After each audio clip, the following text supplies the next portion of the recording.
लोकेश पवार भारतीय मोदी आर्मी के प्रदेश अध्यक्ष का कहना है कि आगामी चुनाव में उनकी पार्टी को 50 वार्डों में हमारे सक्रिय कार्यकर्ताओं का जन समर्थन प्राप्त है। उनका कहना है कि सभी प्रत्याशी पूर्ण बहुमत से अपनी सरकार बनाएंगे। और पवार ने बताया कि संगठन को मजबूत करने के लिए मुझे अहम जिम्मेदारी दी गई है। मैं 3 वर्ष से कार्य कर रहा हूँ, जिले द्वारा और जनता के साथ संवर्धन कर रहा हूँ और सभी कार्यकर्ताओं का उत्साहवर्धन कर रहा हूँ। इस बीच उनका मानना है कि किसान के लिए जो कानून बनाया गया है वह किसानों के हित के लिए है। उन्होंने 26 जनवरी का जिक्र करते हुए कहा कि वह अमानवीय और हिंसक प्रदर्शनों का आंदोलन कर रहे हैं। आंदोलनकारियों को पैसा कहां से मिल रहा है जिससे यह समाज में गलत विचार का प्रदर्शन कर रहे हैं। पंजाब और हरियाणा के किसान ही इस कानून का क्यों विरोध कर रहे हैं, बाकी और राज्य के किसान इसमें पूर्णतः सम्मिलित क्यों नहीं है। यह कानून किसानों को उनकी फसल का उचित मूल्य दिलाना, इसके साथ ही साथ किसानों को कर्ज मुक्त बनाना यह मोदी सरकार की प्राथमिकता है। साथ ही उनका कहना है कि कांग्रेस मुक्त भारत का जो सपना मोदी जी ने देखा है वह जमीनी स्तर पर दिखने लगा है। भारतीय मोदी आर्मी उसे पूरा करने के लिए वचनबद्ध है।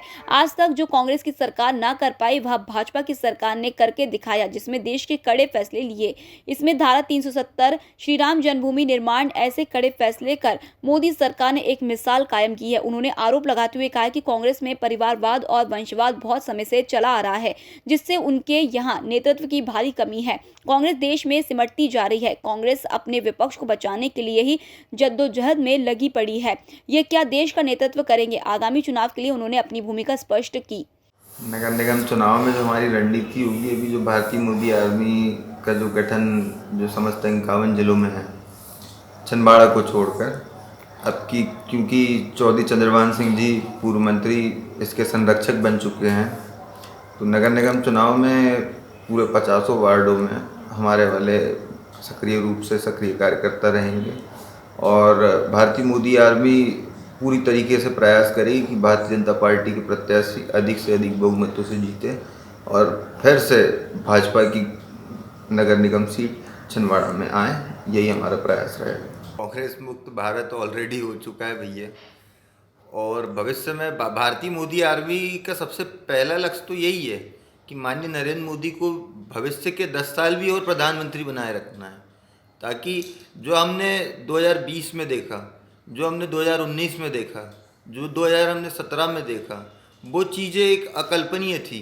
धारा 370 हटना एक अकल्पनीय था। राम मंदिर का इतने दिनों से जो जिस केस का निराकरण नहीं हुआ था, आज वहाँ पे भव्य आधारशिलता रखी गई, ये एक अकल्पनीय था। तो कहने का मतलब कांग्रेस मुक्त भारत तो कितने दिनों का हो चुका है। कांग्रेस मुक्त भारत अब कांग्रेस बची कहाँ है। कांग्रेस न ज़मीनी स्तर पे बची है, न हवाई स्तर पे बची है। कांग्रेस बस खुद में लगी हुई है, और कांग्रेस में कार्यकर्ता नहीं है, कांग्रेस में सर्वेंट है। कांग्रेस में सर्वेंट काम करते हैं, कार्यकर्ता काम नहीं करते हैं।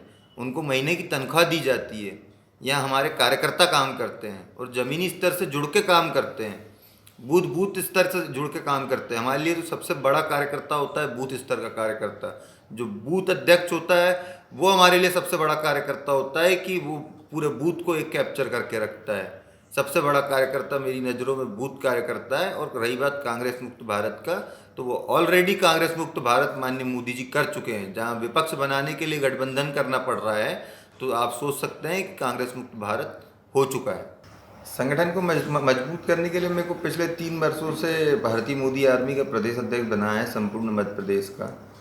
मैं संगठन को मजबूत करने के लिए पिछले 3 वर्षों से काम कर रहा हूँ। ज़िले ज़िले में प्रवास कर रहा हूँ, ज़िले में दौरा कर रहा हूँ, संगठन की भूमिकाओं को और संगठन के कहना चाहिए कि एक सूत्रधार के रूप में एक संगठन को संगठित कर रहा हूँ सारे युवाओं को। मोदी जी की जितनी भी विचारधाराएं हैं और उनकी जितनी भी जन कल्याणकारी योजनाएं हैं जो जन जन तक पहुँच पाने में असमर्थ है, कुछ लोग इससे लाभान्वित लेने में असमर्थ है, उनको लाभ दिलाने में मैं बिल्कुल 3 साल से प्रयास कर रहा हूँ। विरोधी कानून कहाँ से हो गया ये किसान विरोधी कानून है ही नहीं, ये तो किसानों के पक्ष का कानून है। और ये जो गणतंत्र दिवस के अवसर पर मैं खुद दिल्ली में उस समय उपस्थित था, ये जो दंगे हुए, ये जो सारी चीज़ें हुई, ये कहीं कोई किसान है, ये कोई किसान थे। किसी किसान के पास इतना समय है कि वो जाके इस टाइप से ट्रैक्टर दौड़ाए। और दिल्ली पुलिस के 320 जवान से ज़्यादा घायल हुए, कुछ आईसीयू में है, जहाँ तक कि दिल्ली पुलिस कमिश्नर साहब की प्रेस कॉन्फ्रेंस के से पता चला है, तो उसको लेकर के 320 जवान घायल हुए हैं। और मतलब कोई किसान प्रशासन से इतना भिड़ने के लिए मतलब आज के टाइम में खाली नहीं बैठा, उसको तो अपने ज़मीन से फुर्सत नहीं है, तो वो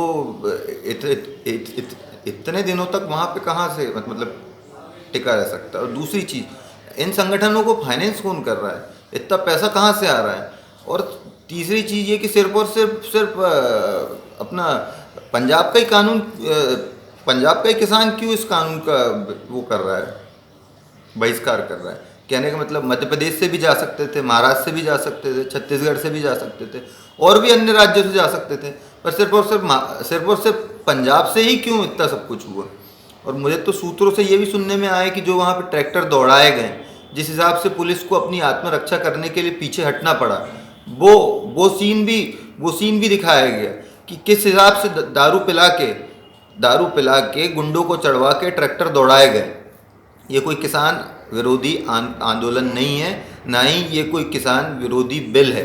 ये माननीय नरेंद्र मोदी जी ने जो बिल जो निकाला है वो किसानों के हित के लिए निकाला है। कई दिन बाद हमारे किसान भाई इस चीज़ को अच्छी तरीके से समझ पाएंगे। छिंदवाड़ा से जिला ब्यूरो चीफ सौरभ भटनागर की रिपोर्ट। रोचक और महत्वपूर्ण खबरों को देखने और जानने के लिए आप हमारे चैनल को सब्सक्राइब जरूर करें और बेल आइकॉन दबाना बिल्कुल भी ना भूलें, क्योंकि एक सब्सक्राइब और बेल आइकॉन आपको जोड़ेगा हमसे और हम पहुंचाएंगे आप तक रोचक और महत्वपूर्ण खबरें हिंदी 24 न्यूज चैनल के माध्यम से। इसके लिए आप YouTube पर बगैर स्पेस दिए हिंदी 24 न्यूज टाइप करें और बेल आइकॉन दबाकर चैनल को सब्सक्राइब करें।